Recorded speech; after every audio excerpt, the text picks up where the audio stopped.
नमस्कार दोस्तों, आज के इस वीडियो में हम आपको बताएंगे कि भगवान को किस तरह पाया जा सकता है। भगवान श्री कृष्ण इस संसार की शुरुआत से पहले भी थे और इस संसार के अंत के बाद भी रहेंगे। सभी मनुष्यों को गीता के पहले श्लोक के पहले शब्द धर्म और आखिरी श्लोक के आखिरी शब्द मम को याद रखना ही काफ़ी है। धर्म का मतलब होता है धर्म मेरा है और मैं धर्म का हूँ। इसलिए जो भी भगवान श्री कृष्ण को इस भावना से स्मरण करेगा वो उन्हें पा सकेगा। भगवान श्री कृष्ण कुरुक्षेत्र की रणभूमि में अर्जुन को योग के बारे में बताते हुए भगवान श्री कृष्ण कहते हैं कि मुझे पाने के 3 मार्ग हैं। पहला है कर्म योग, दूसरा है ज्ञान योग और तीसरा है भक्ति योग। भगवान श्री कृष्ण कहते हैं कि अगर कोई व्यक्ति इन तीनों मार्ग पर न चल सके तो सबसे आसान तरीका है मुझे पाने का। वो मार्ग है शरणागति का। जो भी मेरे शरण में आ जाएगा उसे इस भवसागर से पार लगने में क्षण भर भी नहीं लगेगा। दोस्तों, आइए आपको इस संदर्भ में एक सच्चे भक्त की सच्ची कहानी सुनाते हैं जो अपने भक्ति भाव और श्रद्धा से भगवान को पा लेती है और उनके शरण में चली जाती है। एक गांव में एक बूढ़ी अम्मा रहती थी। उस बूढ़ी अम्मा के आगे पीछे कोई नहीं था, इसलिए वो बूढ़ी अम्मा बेचारी अकेली रहती थी। एक दिन उसी गांव में एक साधु आए। उस साधु का बूढ़ी अम्मा ने बहुत ही प्रेम भाव से आदर सत्कार किया। अब जब वह साधु वापस जाने लगे तो बूढ़ी अम्मा ने कहा कि हे महात्मा जी, आप तो ईश्वर के परम भक्त हैं। कृपया करके मुझे ऐसा आशीर्वाद दीजिए जिससे मेरा अकेलापन दूर हो जाए। अकेले रह रहकर मैं थक गई हूँ, ऊब चुकी हूँ। बूढ़ी अम्मा की यह बात सुनकर साधु मुस्कुराने लगे और अपनी झोली में से बाल गोपाल की एक मूर्ति निकाली और बूढ़ी अम्मा को दे दिया और बूढ़ी अम्मा से कहा कि हे माई, ये लो आपका बालक है। इसका आप अपने बच्चे की तरह प्रेम पूर्वक लालन पालन करती रहना।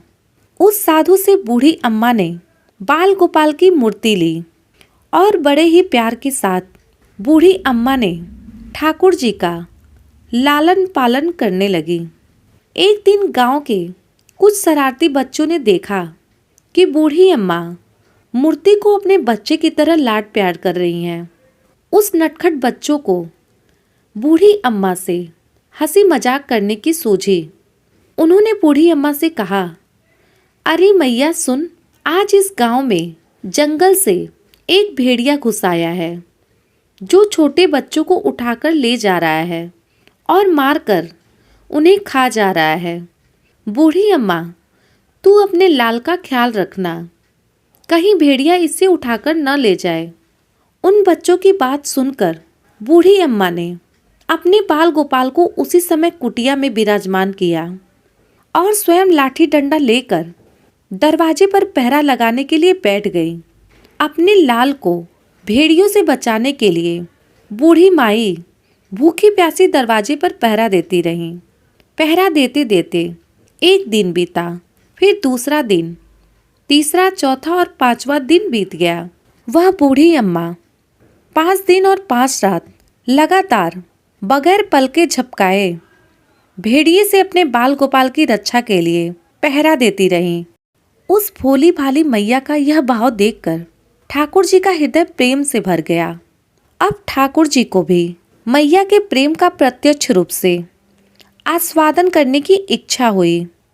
तब भगवान बहुत ही सुंदर रूप धारण कर वस्त्राभूषणों से सुसज्जित होकर माई के पास आए। ठाकुर जी के पांव की आहट पाकर वह बूढ़ी अम्मा बहुत ही डर गई। वह सोची कि कहीं वह दुष्ट भेड़िया तो नहीं आ गया मेरे लाल को उठाने। कदमों की ये आहट सुनकर बूढ़ी अम्मा उठ खड़ी हुई और भेड़िए को भगाने के लिए हाथ में लाठी उठाई। तब भगवान श्री कृष्ण ने मुस्कुराते हुए कहा कि मैया मैं तो तेरा बालक हूँ जिसकी तुम रक्षा करती हो।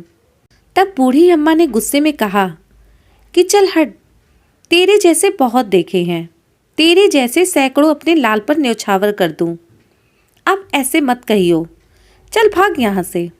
ठाकुर जी बूढ़ी अम्मा के इस भाव और एक निष्ठता को देखकर बहुत ही ज़्यादा प्रसन्न हो गए।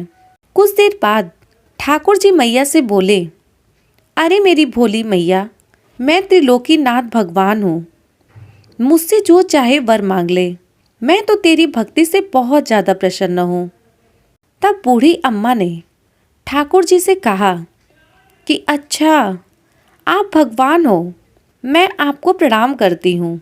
हे भगवान, अगर आप मुझे वरदान देना चाहते हैं तो मुझे यह वरदान दीजिए कि मेरे प्यारे लाल को वह भेड़िया न उठा कर ले जाए।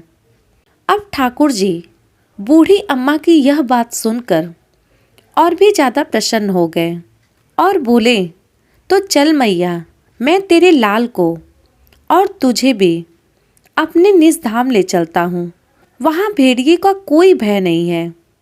इस तरह बाल गोपाल भगवान श्री कृष्ण बूढ़ी अम्मा को अपने निज धाम ले गए।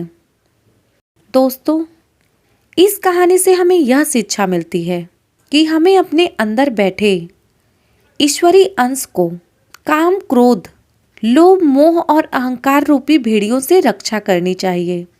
जब हम पूरी तरह से तन्मय होकर अपनी पवित्रता और शांति की रक्षा करते हैं तो एक न एक दिन ईश्वर हमें दर्शन जरूर देते हैं। भगवान को पाने का सबसे सरल मार्ग है भगवान को प्रेम करो, निष्काम प्रेम, जैसे बूढ़ी अम्मा ने किया। जय श्री कृष्ण। दोस्तों, यह बूढ़ी अम्मा की कहानी आपको कैसे लगी कमेंट करके बताएं। वीडियो पसंद आई हो तो वीडियो को लाइक करें, शेयर करें और इस चैनल को सब्सक्राइब करें।